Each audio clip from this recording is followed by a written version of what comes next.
Imagine holding a 3-month-old baby whose head is growing bigger every week. The baby cries continuously, vomits after feeding, and the eyes appear to look downward.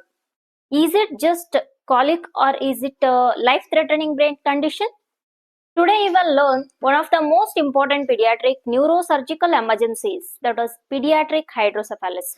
Who all have visited first time on this channel, please do subscribe and watch.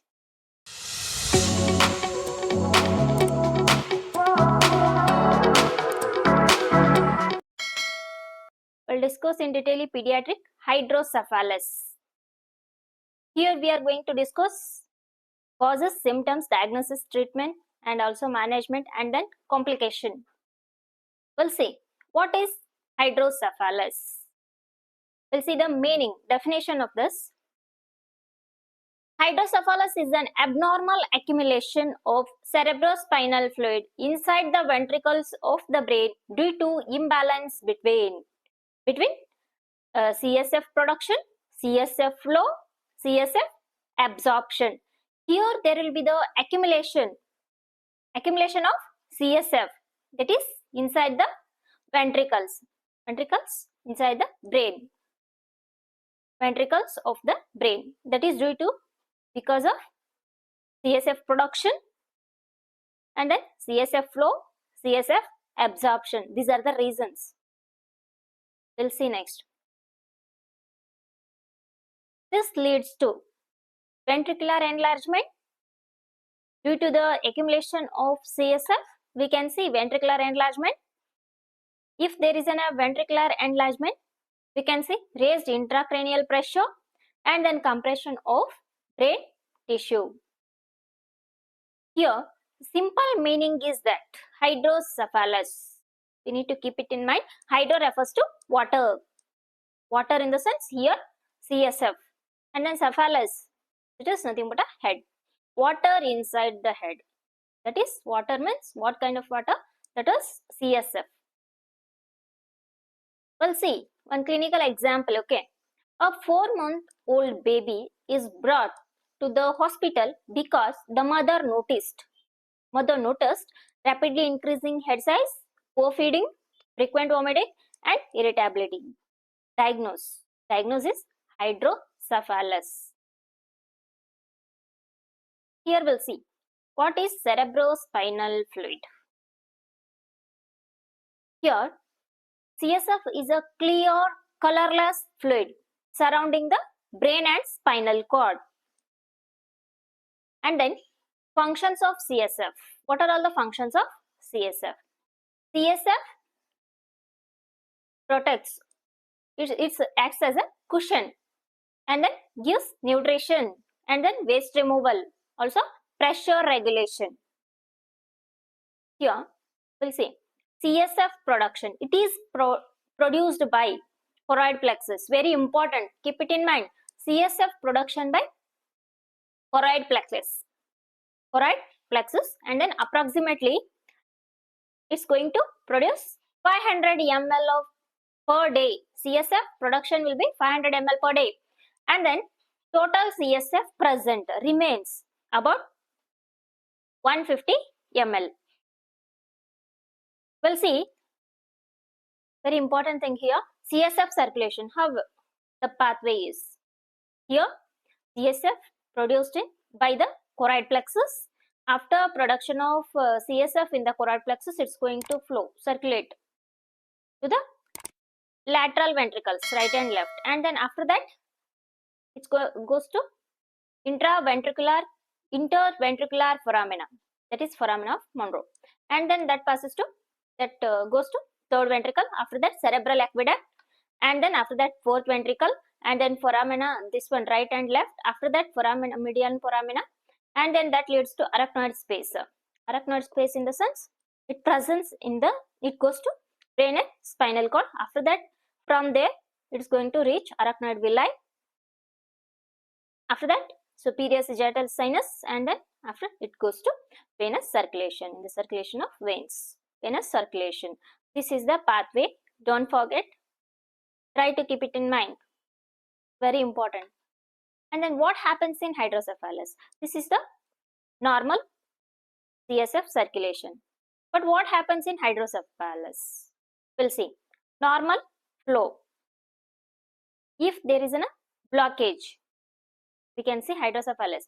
Blockage, that is CSF accumulates and then ventricles enlarge due to the abnormal circulation, or blockage. Due to the blockage, there will be the CSF accumulation, and then due to that accumulation, here ventricles enlarge. We can see the enlarged ventricles, and then after that it leads to brain compressed.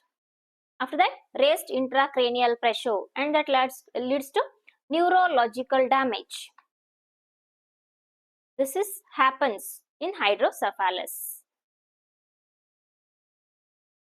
We'll see types of hydrocephalus. In that, two types. One is, we'll discuss with first one, communicating hydrocephalus. Here no blockage inside ventricles, but problem is that poor absorption of CSF, and then due to the causes. That is, causes are due to meningitis and then subarachnoid hemorrhage, and there may be hemorrhage. This is the communicating one. Next we'll see the non-communicating. Non-communicating in the sense, it will not flow. Obstructive one. Most common in children. Blockage inside ventricular pathway, that is non-communicating. For example, aqueductal stenosis in the case of tumors, in the case of cysts. Here we need to remember communicating and obstructive, in the sense non-communicating. Communicating, flow is okay, but absorption not okay. And then in the obstructive, that flow, normal pathway is blocked, flow blocked. We'll see what are the causes for hydrocephalus. Intrauterine infections, and then congenital brain tumor, intracranial hemorrhage, and then congenital malformations, malformation of arachnoid villi, inflammation, there may be trauma, and then connective tissue disorders or degenerative atrophy of brain, and then arteriovenous malformations, and then ruptured aneurysm, small blood vessels ruptured of aneurysm. These are the causes for hydrocephalus. Next we'll see pathophysiology. Here it's very important. Due to the cause, there will be the CSF pathway blocked or absorption decreases.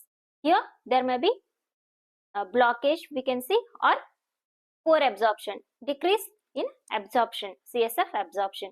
That leads to CSF, again that leads to CSF accumulation, and then ventricles enlarge due to CSF accumulation, and then brain tissue compressed. After that, blood flow decreased, and then due to the blood flow, decrease in the blood flow, there will be the intracranial pressure increases, rises ICP, and then that leads to neuronal injury, and then this going at last, it leads to developmental delay. This one is the pathophysiology of hydrocephalus. Next we'll see what are all the risk factors of hydrocephalus. Here, prematurity, and then low birth weight, meningitis, and also birth trauma, neural tube defects, and then family history, maybe brain tumors. Next we'll see clinical manifestations.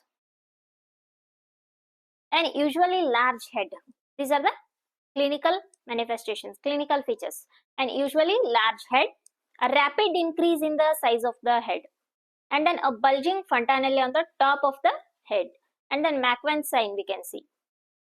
They are going to tap on the top of the head, and then eyes fixed downward, that is sunsetting of the eyes, then a sign. And then shiny scalp with prominent scalp vein, visible scalp vein we can say.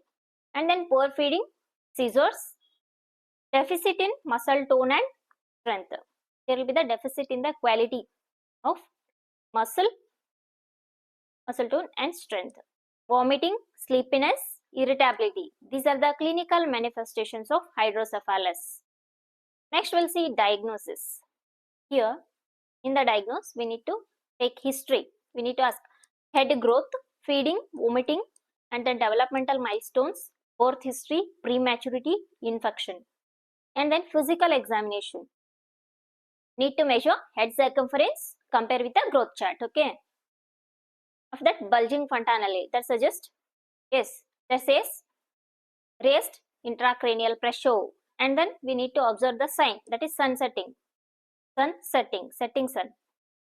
Already I explained in the clinical manifestation.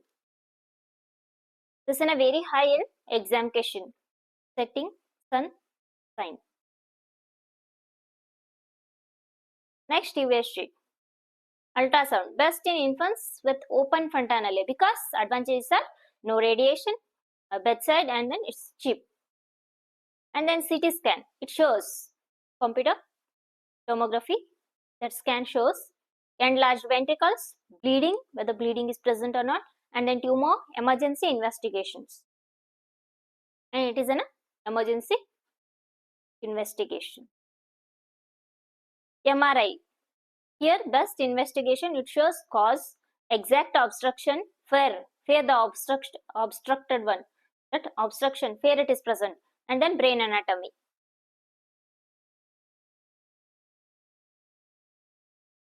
Next we'll see medical management. Temporary measures include, we need to treat infection, control seizures, correct electrolyte imbalance, and then manage raised intracranial pressure, and also monitor neurological status. Here, diuretics such as acetazolamide may be used selectively, but they are not a definitive treatment for most children with hydrocephalus. Next, we'll see the main important surgical treatment. Here, endoscopic third ventriculostomy. What they are going to do here?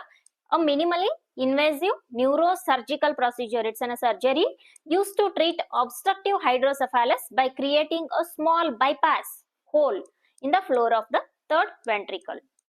And then next comes to choroid plexectomy.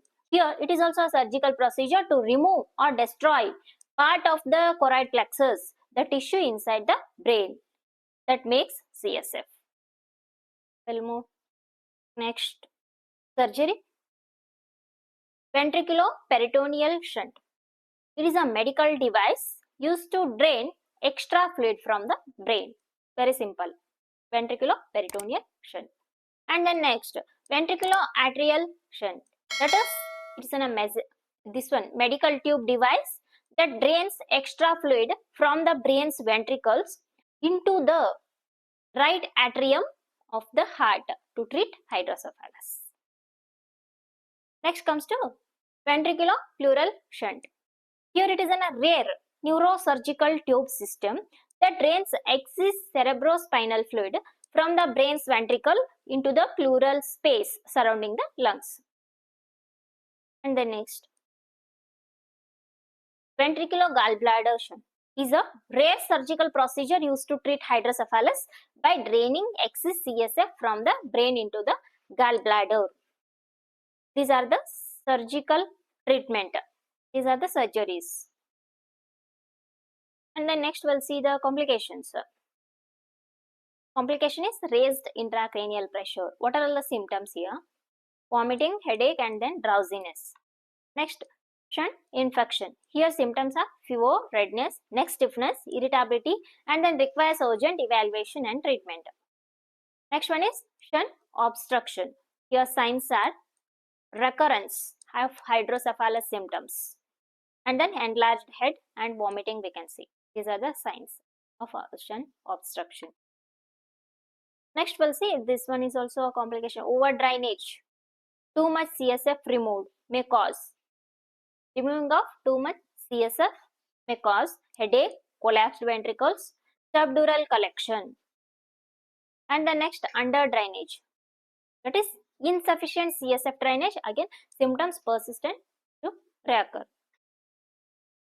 Next, prognosis. It depends on cause of hydrocephalus, and then early diagnosis, surgical success, and then it's also associated with neurological disorders, rehabilitation, early treatment, that is generally improves outcomes. Next we'll see prevention. Folic acid before conception and during early pregnancy to reduce neural tube defects. And then good antenatal care, infection prevention, safe delivery, and then prompt treatment of neonatal infections, and then injury prevention. These are the prevention methods. Next we'll see clinical case scenario. A 6-month-old infant presents with rapidly increasing head circumference, poor feeding, recurrent vomiting, bulging anterior fontanel, and then setting sun eyes, sunsetting sign. And then ultrasound reveals dilated ventricles. Ultrasound reveals dilated ventricles, and then diagnosis congenital hydrocephalus, and then we can give a treatment with patient. Already I explained in the treatment part, surgical treatment. Thank you for watching.